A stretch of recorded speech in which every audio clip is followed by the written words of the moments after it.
बजा उपरे बजा आमर दुल दुली बजा सम्बलपुरी शाड़ी नाई हेले लागबा केनता कर मजा।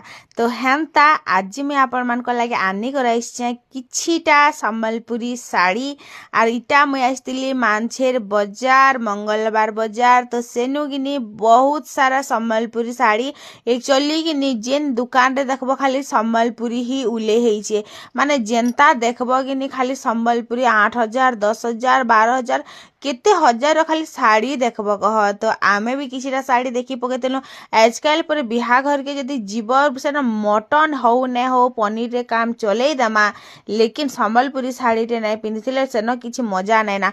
पहला तो आम देखु जे केन केते धड़ी वाला शाड़ी पिंधिछे केन केते ऊंचा शाड़ी पिंधिछे से जिनिस उपर पहला नजर जाइए आमे केनतार पछे रहमा। आजकल तो नहीं पूरा दुनिया भर कि नहीं सम्बलपुरी शाड़ी ही ट्रेंड करुचे जहाँ देखब खाली सम्बलपुरी बजा बाजुचे हैं कि नहीं कह।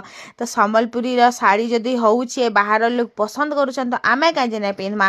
तो आज मैं आपण मान लगे आनी कर हेन्ता किछिटा तो पार्ट 2 रे देखा करमा फिर थरे। तो हाँ पार्ट 2 रे जदि देखा करबार अच्छे तो फॉलो कर देथिबे फॉलो संग संग गोटे लाइक करबाटा नहीं पासरिबे। तो सेतकी लगी मुई आज रहली जेमा समले जदि भल लागिछे लाइक करिके।